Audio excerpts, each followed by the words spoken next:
All right, Minister, I'll hand over to you to do a presentation and then let's have a conversation. Thank you very much and welcome again to Chatham House.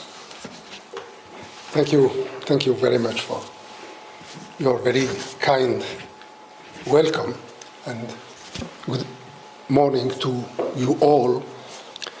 And let me start by expressing my deep gratitude to you, Mr. Chair, for organizing this event and for giving me the opportunity to share with you and with this esteemed audience our perspectives on the evolving situation in the Sahel region. Thank you. And on the role that Algeria has assumed and continues to assume therein as a committed neighbor, as a reliable partner, and as an honest peace broker. As you may already know, I am here in London for the second session of the Algeria-UK Strategic Dialogue in its new configuration, a dialogue that has proven very fruitful and useful in terms of strengthening our bilateral relations in all areas of cooperation and partnership, as well as in terms of deepening our mutual understanding and the ever-increasing challenges to peace and security, both at the regional and at the international levels. And obviously, the developments in the Sahel region will continue to feature prominently in our discussions, because what happens in that region cannot be ignored, neither in Africa nor in Europe, as the Sahel has become a frontline in the war against so many threats of global reach. Being neighbor to the countries that make up the heart of the African Sahel, my country's interest is mainly driven by genuine considerations pertaining to the promotion of sustainable peace and shared prosperity for all, as well as by the historical ties of solidarity, cooperation, and mutual support that have long existed with each and every country in our region. From Algeria's point of view, when we talk about the Sahel region, we need to be mindful of five disturbing facts indeed. The first disturbing fact is that this region is one of the poorest regions worldwide. The Sahel region includes indeed 11 countries, of whom many are considered among the top 20 least developed countries in the world, according to the Human Development Index, with up to 80%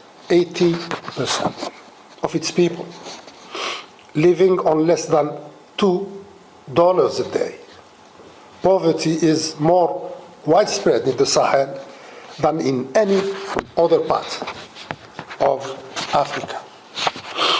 The second disturbing fact is that this region accounts more armed conflicts and crisis situations than any other region in the world.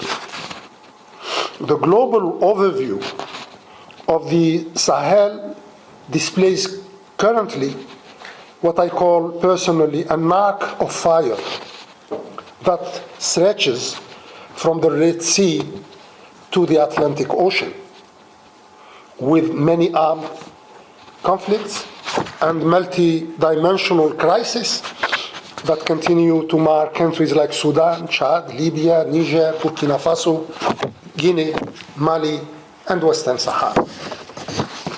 The third disturbing fact is that this region has quickly become the global epicenter of the scourge of terrorism. Only in 2022, the Sahel alone has registered more than 43% of global terrorism deaths, while 15 years back, in 2007, that percentage did not exceed 1%. This comparison, though limited in scope, tells a lot about how fast the terrorist threat has spread over the Sahel region, particularly in the aftermath of the 2011 military intervention in Libya. The particularity of this worrying situation lies in the fact that the terrorist groups operating therein are considered among the fastest growing and most deadly worldwide. They are heavily armed and equipped with sophisticated weapons. They master incredibly skillful military strategies. And lastly, they have expanded their control over huge geographical areas where they do act as de facto local authorities. In this regard, it is worth noting that, according to a report released last July by the United Nations, terrorist groups have doubled the area under their control in northern Mali during the last year. Burkina Faso has lost control over almost 70% of its territory. And Niger has lost its control over the area of the three frontiers, as well as over large parts of its northern territory.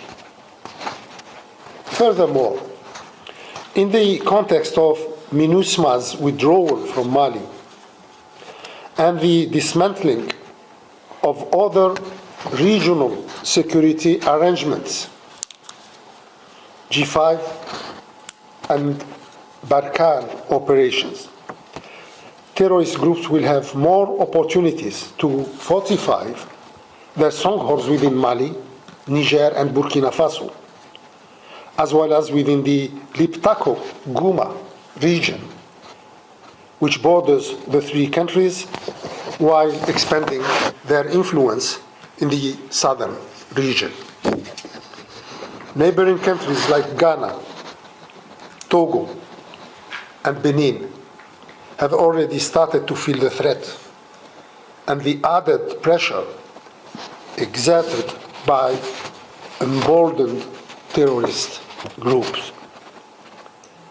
The fourth disturbing fact is that the Sahel region has become the most politically unstable in the world, as it has been heavily rocked by several military coups d'etat. In the last 3 years, the Sahel has known 8 unconstitutional changes of governments. In Mali, twice. In Burkina Faso, twice. In Guinea and in Chad, in Sudan, and recently in Niger, which has long been described as a beacon of stability in this mostly troubled region.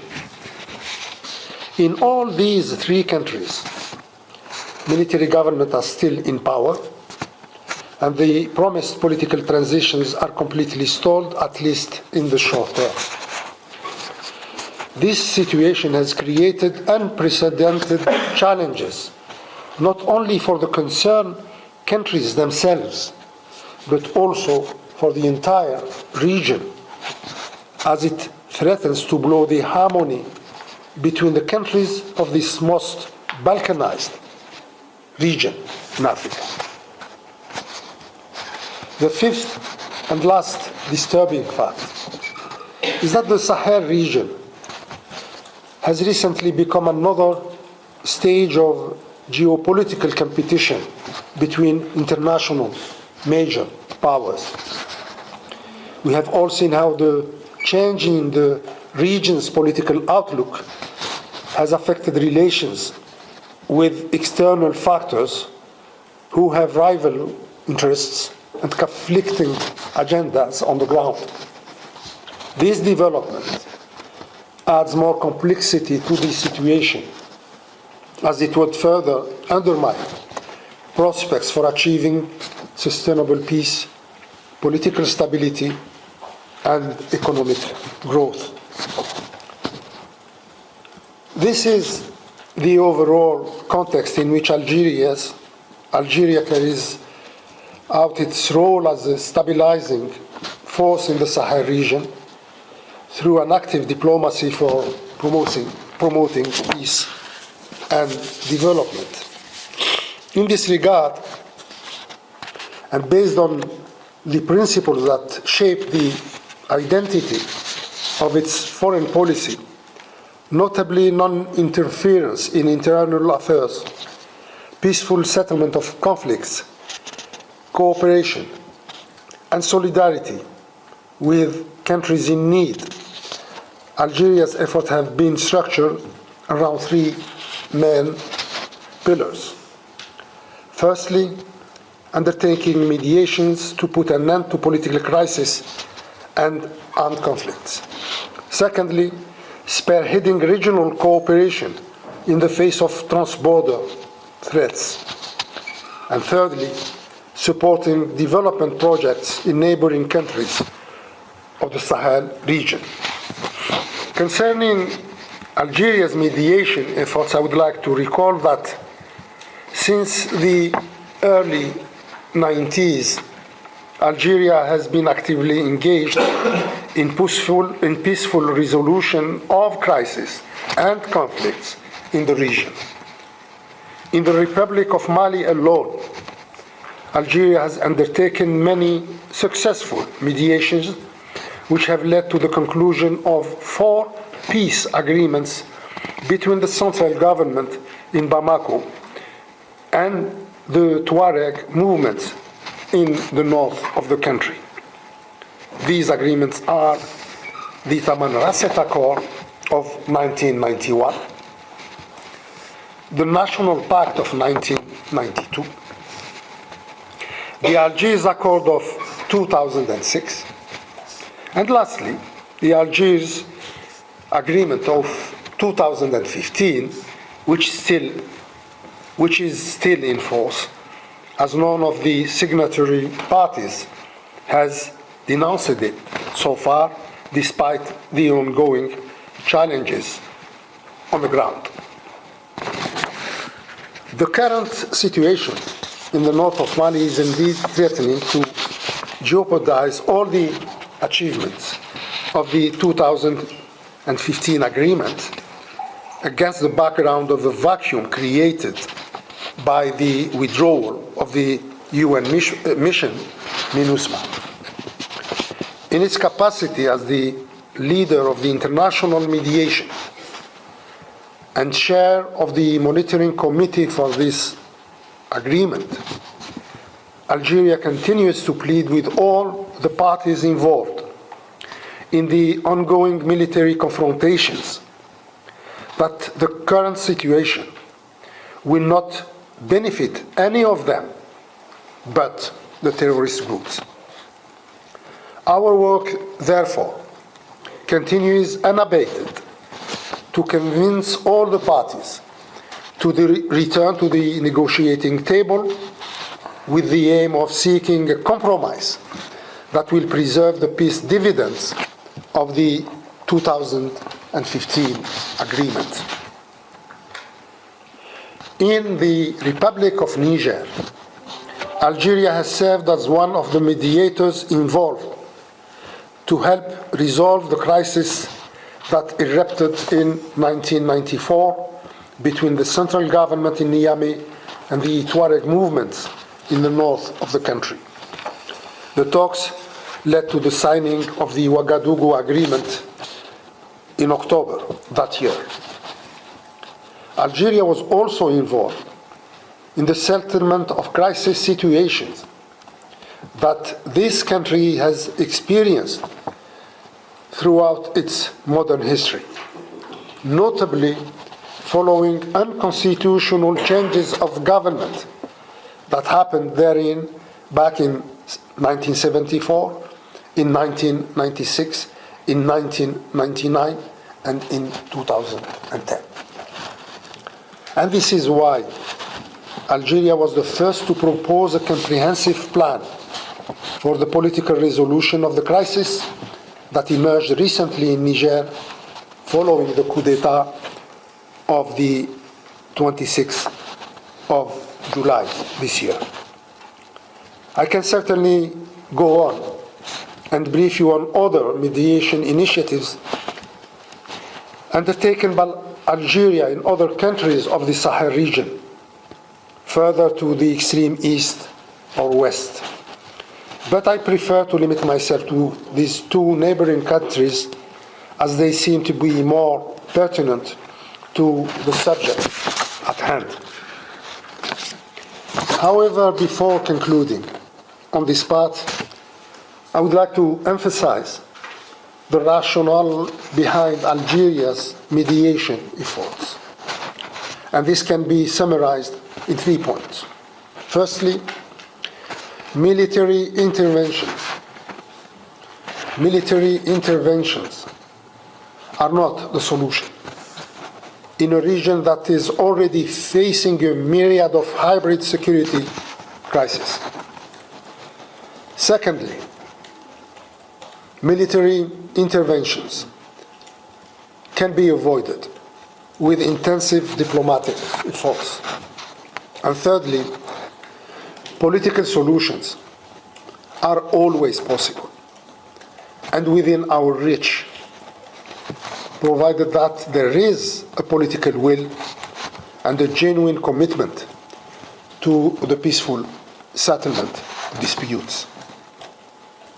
I pass now to the second pillar of Algeria's efforts in the Sahel, which concerns the promotion of regional cooperation in the face of trans-border threats.